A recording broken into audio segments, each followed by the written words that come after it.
Bismillahirrahmanirrahim. Abdul Muttalib ini pada saat dia masuk ke Mekah, kemudian dia menikah, Allah karuniakan dia satu orang anak. Anaknya diberi nama Harith, satu anak dikasih.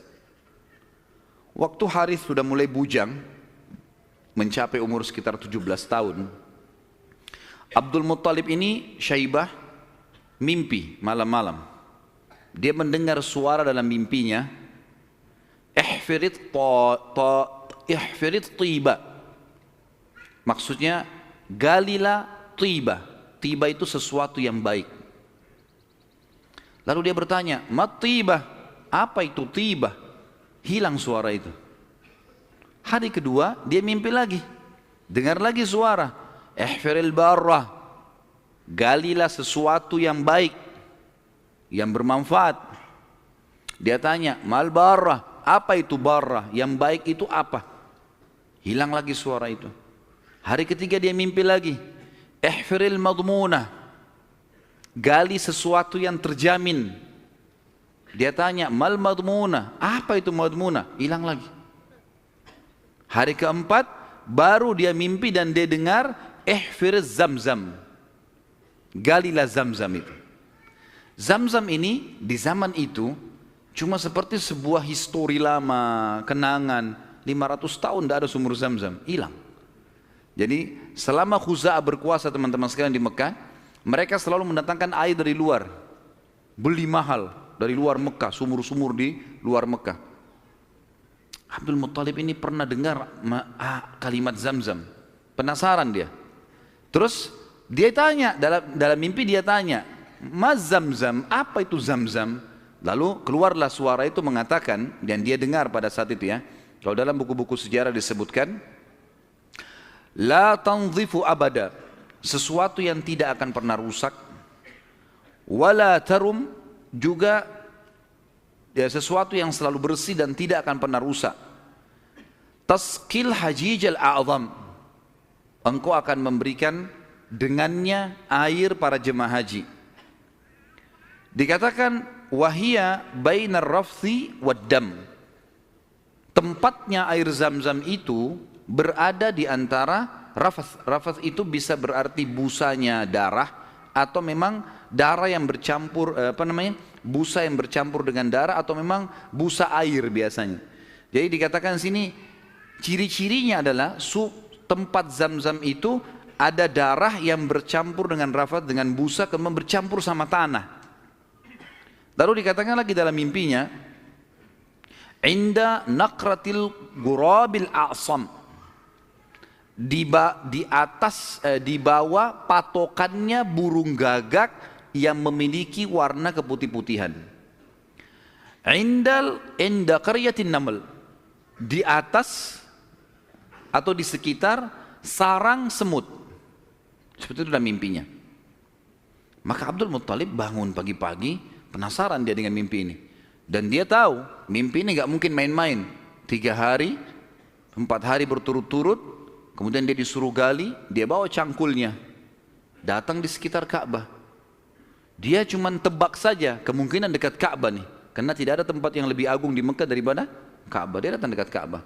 Dan kalau masih ingat dulu pada pertemuan kita di bulan yang lalu, ada penjelasan tentang 2 patung yang disembah di Mekah, Isaf dan siapa yang ingat?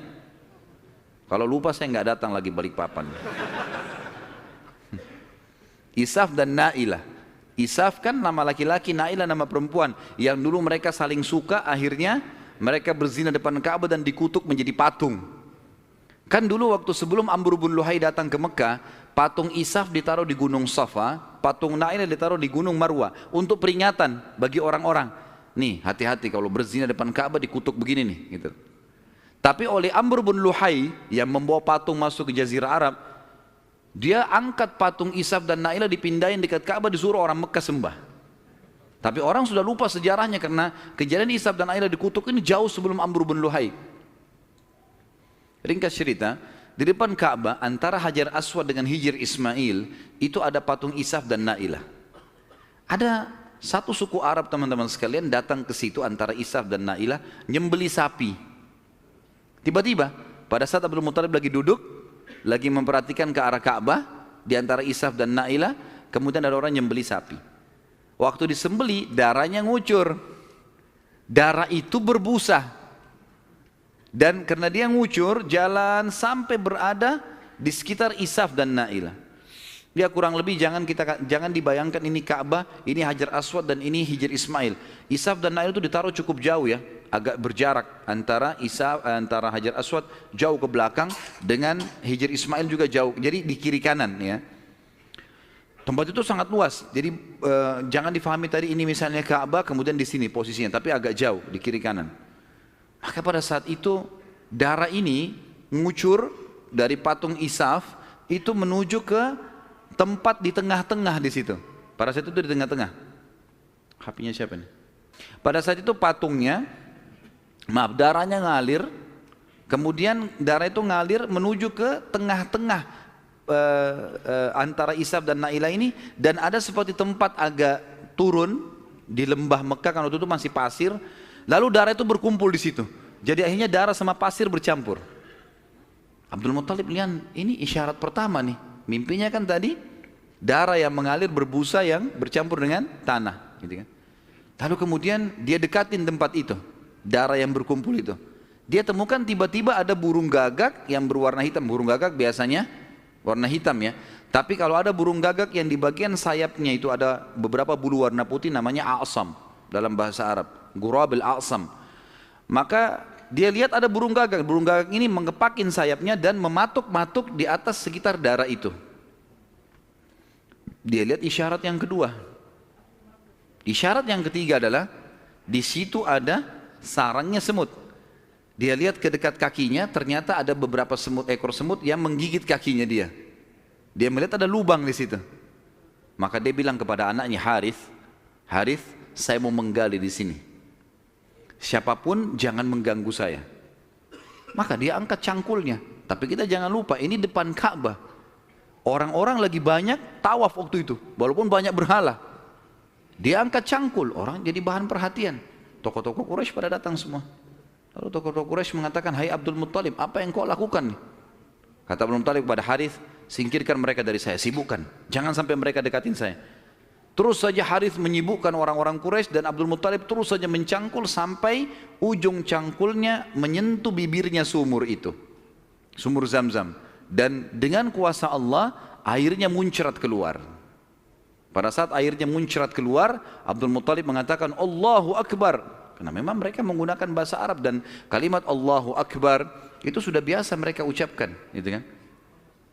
Maka orang-orang Quraisy tahu kalau Abdul Muttalib sudah dapat target dan mereka kaget waktu lihat air muncrat, air di depan Ka'bah. Selama ini selalu ambil dari luar. Ini kemuliaan abadi, gitu kan? Maka tiba-tiba orang Quraisy datang, hai Abdul Muttalib, air ini kita punya sama-sama. Kata Abdul Muttalib, dari mana sama-sama? Saya mimpi, saya yang cangkul, saya yang dapat. Dari mana kalian punya sama-sama nih? Ribut nih. Abdul Muttalib bilang, ini punya saya. Quraisy bilang, enggak, dikeroyokin Abdul Muttalib pada saat itu. Ribut, akhirnya mereka sepakat panggil hakim lagi. Ini hakimnya nih, cari penengah. Bagaimana caranya supaya ini bisa ditengahi, gitu kan? Dan pada saat itu mereka tidak lagi ke Ya'mur, tapi mereka pergi ke dukun Bani Sa'idah. Ada satu dukun wanita di Madinah, waktu itu disegani, dan memang pada saat itu dukun-dukun ini luar biasa pengaruhnya. Pergilah Abdul Muttalib bersama dengan tokoh-tokoh Quraisy. Saya tidak temukan jumlah mereka berapa orang, tapi yang jelas mereka semuanya pergi ke sana. Tiba di kota Madinah, ternyata dukun tersebut pergi ke Khaybar, wilayah lain. Nanti akan ada bahasan masalah Khaybar, tapi yang jelas pergi ke Khaybar. Abdul Muttalib sepakat dengan teman-temannya, kejar aja tuh, kita ke Khaybar. Antara Madinah sama Khaybar cukup jauh dan ada padang pasir yang luas sekali. Mereka belum pernah ke Khaybar sebelumnya, jadi masih menerka-nerka jalan. Di tengah jalan mereka kehabisan air. Mau balik ke Madinah, jaraknya jauh. Mau menuju ke Khaybar, belum jelas tujuannya. Air habis. Panas lagi sangat terik pada saat itu. Mereka bermusyawarah, kira-kira bagaimana jalan keluarnya nih? Akhirnya orang-orang Quraisy selain Abdul Muttalib sepakat mengatakan kayaknya kita pasti mati nih. Nggak ada air. Kembali ke Madinah bisa mati tengah jalan, menuju ke Khaybar juga nggak jelas bisa mati tengah jalan. Ya sudahlah, kita pasti mati, lebih baik kita gali kubur saja. Riwayatnya begitu, kisahnya begitu. Gali kubur. Dari sekian orang ini, nanti setiap siapa yang mati duluan dikubur oleh temannya. Minimal nanti ada satu orang yang tidak tertutup kuburannya, yang lain semua tertutup. Akhirnya mereka pada gali kuburan, kecuali Abdul Muttalib nih. Abdul Muttalib bilang ini bukan ide yang tepat nih. Masa kita menyerah? Lebih baik coba kita cari jalan. Teman-temannya bilang percuma mau kemana? Abdul Muttalib naik ke atas untanya. Begitu untanya bergerak, dari pijakan kakinya untanya Abdul Muttalib keluar muncrat air di padang pasir itu. Keluar mata air. Lalu Abdul Muttalib melihat, dia turun dari untanya, dia minum airnya, untanya dikasih, lalu diajak teman-temannya, ayo ini ada air minum. Teman-temannya heran, di padang pasir ada air. Maka akhirnya mereka sepakat mengatakan, demi Allah yang telah memberikan, demi Allah sungguh ya, yang telah memberikan air kamu di sini, Allah Subhanahu Wa Taala, dialah yang telah memberikan kamu air Zam-Zam. Zam-Zam punya kau, hai Abdul Muttalib. Gara-gara ini akhirnya Zam-Zam jadi miliknya Abdul Muttalib, dan Abdul Muttalib keturunan dari Abdul Manaf. Bismillahirrahmanirrahim.